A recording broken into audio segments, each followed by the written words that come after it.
Let's continue to look at imperialism from the late 1800s through the early 1900s. We spent a lot of time talking about the Spanish-American War, which ended with the Treaty of Paris, and that's where I'd like to begin today. The Treaty of Paris was signed after the Spanish-American War ended, and you can see here on this website they met in October of 1898. The war ended, or the ceasefire was signed in August 12th of 1898, which was only about 6 weeks of fighting, and we were successful over the Spanish, so we had to meet with them to produce an official treaty. There were several terms of this treaty that were made in this conference, and basically the outcome was that Cuba was going to be independent. However, that situation would change a little bit. We were also going to get several other lands that the Spanish had once held. Puerto Rico was one of them. That was another island in the Atlantic. Guam is an island in the Pacific, very tiny, but could be a good stopping point. And if you're looking at geography in ships going to Asian ports, this would be a good stopping place. And finally, the issue of the Philippines, which was under Spanish control. We had fought on these islands during the Spanish-American War, and we were assisted by some Filipino rebels. And it was agreed in the treaty that we would pay Spain $20 million to have the Philippines. So those are the major terms of the treaty, was that Cuba was now independent. We got the Philippines for $20 million, and we got the islands of Puerto Rico and Guam. So pretty much Spain was kicked out of the Western Hemisphere. Now the question was going to be, how were we going to administer all these new lands that we had control of now? So I want to start talking about Puerto Rico next. If you look in your book on 352 at the top where it says One American Story, and also on the screen here, this individual, Luis Munoz Rivera, was a person in Puerto Rico who, after we got control of the island from the Spanish-American War, feared that we would not give them any type of independence or self-rule. And Rivera was a person who definitely felt that the Puerto Ricans should be given some autonomy and self-rule. He was a very vocal advocate, and he traveled back and forth and for a while lived in the United States trying to negotiate for the Puerto Ricans to have more independence and self-rule for themselves. I think it's important to look at his quote on 352 in the little blue box that says a personal voice, and he tells the Americans when he spoke before the U.S. House of Representatives in 1916, "You citizens of a free fatherland with its own laws, its own institutions, and its own flag can appreciate the unhappiness of the small and solitary people that must await its laws from your authority. When you acquire the certainty that you can found in Puerto Rico a republic like that founded in Cuba and Panama, give us our independence, and you will stand before humanity as a great creator of new nationalities and a grand liberator of oppressed people." Shortly after that, Puerto Ricans became official U.S. citizens. Even though they weren't a state, they are considered a territory, but they are given more rights than other areas that just have trading relationships or so forth with the United States.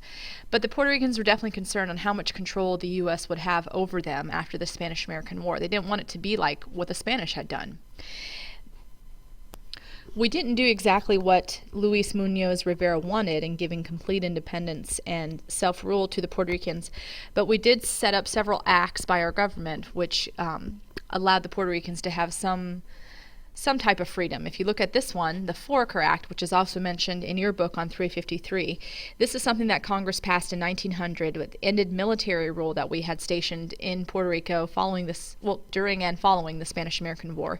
So it ended that military rule and set up a civil government. It gave the U.S. president power to appoint Puerto Rico's governor and members of the upper house of its legislature. Puerto Ricans could only elect the members of the legislature's lower house. So this did give them some say over their own government, but definitely not all. Now let's turn our attention back to Cuba. After the Spanish-American War was over, we told the Cubans that they were now independent of Spanish control. So they were basically assuming that they were going to have the right to rule themselves, that they were going to be a truly independent country. But that wasn't really necessarily the case. In 1900, a newly formed Cuban government wrote a constitution for an independent Cuba. But this constitution that the Cubans proposed didn't spell out what the exact relationship between our country and theirs was going to be. So the year after that, 1901, we insisted on certain things being added to this Cuban Constitution, and it was basically called the Platt Amendment. And what it did was ensure four different things, which you can see at the top of 354. And these things included the fact that Cuba couldn't make any treaties that would limit its independence or permit a foreign power to control any part of its territory. We didn't want any other countries coming into Cuba. We had just kicked out the Spanish from Cuba. We didn't want someone else taking the place of Spain. We reserved the right to intervene in Cuba, was another provision. A third one was that Cuba couldn't go into debt that the government couldn't repay. And finally, that the U.S. could buy or lease land on the island for naval stations and refueling stations, such as Guantanamo Bay. So pretty much what this document said was that even though Cuba was supposedly independent, they had to agree to allow the U.S. to be able to come in and intervene in situations whenever the U.S. felt it was necessary. So really they didn't have independence. And a lot of the Cubans were upset about this because all along they had believed that we were fighting to help free them from Spanish control, and then once that was done, we took some of that control away from them. And you can see some of that spelled out here, going back from the beginning of the Spanish-American Wars ending up until this point when the Platt Amendment was passed. A lot of the Cuban people felt that we had stabbed them in the back by making them agree to these terms.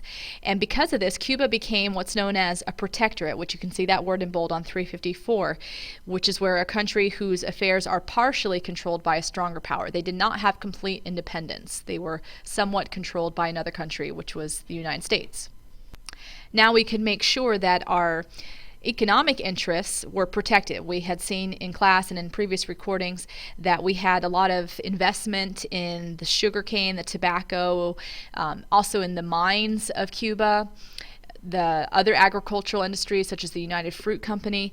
We could now protect those a lot easier with this Platt Amendment in place. Now let's turn our attention back to the Philippines. With the Treaty of Paris in 1898 that ended the Spanish-American War, we bought the Philippines from Spain for $20 million. But just like the Cubans and the Puerto Ricans, where the people didn't necessarily want the U.S. to control their every move from that point, the Filipinos didn't either. They felt, just like the Cubans had, that we were fighting to free them from the Spanish, and then we turn around and basically say that they are going to be under our control. The Filipino people did not like this. Ironically, this man right here, which a lot of you found as a person who assisted us in the Spanish-American War when we were fighting in the Philippines against the Spanish, now led a group of Filipino rebels against us, and this was known as the Philippine-American War. It lasted 3 years, starting from 1899 up to 1902, and ended with a lot of deaths on our side and definitely on the Filipino side. We ended up spending more money on this war and putting down the Filipino people than we did to buy the Philippines in this treaty that ended the Spanish-American War. So that just shows you how much cost was involved. Here's a picture of the Battle of Manila Bay, which was one of the most vicious fighting of the Philippine-American War. A couple of other interesting things about this war. If you look on page 355, you can see another photograph of the Filipino people. And one thing that we had criticized about the Spanish when they were in control of Cuba was when they put Cuban civilians into reconcentration camps and treated them very brutally. We did the same exact thing during the Philippine-American War to the Filipino people. They were torturing captured soldiers as well from our side, but we were actually doing the same thing to their people. So the fighting was very, very vicious, and not only that, there was a lot of disease outbreaks which affected the soldiers. We devastated the landscape of the Philippines in this fighting. Another interesting thing was the fact that many African American troops were sent over to the Philippines to fight, and because they had experienced racism from whites in the fighting, many of the African American soldiers actually joined up with the Filipinos and formed relationships with them and saw the unfair treatment in a new way. So once again, just like I had mentioned with Puerto Rico, we eventually gave the Filipinos a limited control over themselves once this war was over. And you can see down here that they were able to convene an elected assembly under our guidance and control, of course. We eventually gave the Filipinos their independence in 1946, which was right after World War II. We had enough issues of our own to deal with at that point with the Cold War coming on, and so we finally granted them their independence. But, you know, for about 40 years, we had control over the Philippines and treated them in a very inferior way. And I just want to emphasize again that you can see at the bottom of 355, we spent 20 more times the price to stop this war as we did to buy the Philippines in the first place. And not only to mention that, the death toll in this war was astronomical. Finally, let's turn our attention to some areas in Asia, with China specifically. If you look at the top of, or underneath the map on page 356, we turned our attention to China in the late 1800s, as well as places in the Western Hemisphere like Cuba, like we just saw with the Spanish-American War. The thing with China was, if you can see underneath the title Foreign Influence in China, it was a weak country because of some other issues going on. And so therefore it was an opportunity for us to get involved and to establish new opportunities for markets, other things like railroad construction, and these were things that we definitely desired at that time. There was a man named John Hay who was the Secretary of State at this point. And he's the same guy who called the Spanish-American War a splendid little war because he saw the opportunity for our economy in getting involved. Here with China, he eventually was able to produce what's known as the open door policy from a series of notes that he wrote about what the U.S. interest in China could be if we expanded on it. And so this open door policy was basically saying that no specific country had an exclusive right to China, that China could be opened up for trade with any country. So this allowed our country, as well as European countries like Britain, and even other Asian countries like Japan, to have free access to the Chinese. Now, the Chinese didn't want this, and in fact, they really resented a lot of foreign influence in their country. Eventually, that would lead to an entire civil war in China that would break out at the end of the 1920s. But this was important for America because it gave us a new market for our products to sell. The Chinese people reacted very violently to foreign influence in their country. There were lots of rebellions that broke out, one of the famous ones being the Boxer Rebellion. The Boxer Rebellion broke out because of the discontent that the Chinese people had at foreign countries coming into theirs and trying to carve it up for themselves. And they also didn't like the new cultural elements that were brought in. Missionaries had been coming into China for years at this point, trying to convert the Chinese to Christianity. So with that influence, along with militaries of other countries and diplomats and economic interests being flooded into China from other countries, the Chinese people reacted violently. The Boxer Rebellion claimed hundreds of lives of foreigners, including missionaries. And the Boxers ended up failing in the end because they didn't have the sophisticated weaponry of some of the other countries. They were put down, but this showed the resentment that the Chinese people had towards foreign influence. And you can see a photograph here of the Boxer rebels, and if you look at the top of 357, a painting of the Boxer Rebellion and their demands that foreigners leave their country. It was not successful.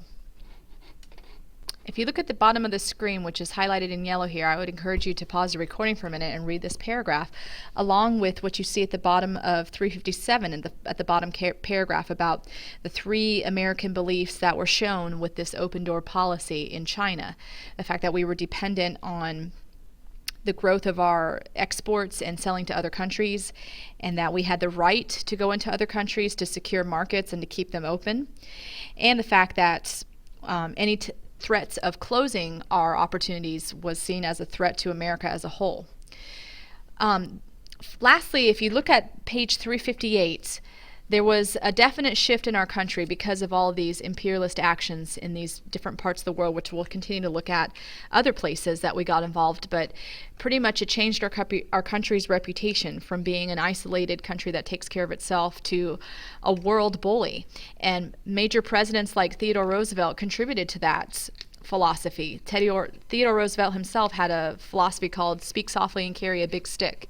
And he was all about using American force and intimidation to get what we wanted. There were many Americans who were concerned about this, though, who criticized this approach, one of them being a famous novelist, Mark Twain. He didn't just write Tom Sawyer and Huckleberry Finn. He wrote a lot of critical articles about our presidents during this time and our government's actions to imperialize other nations and what direction that was taking America into.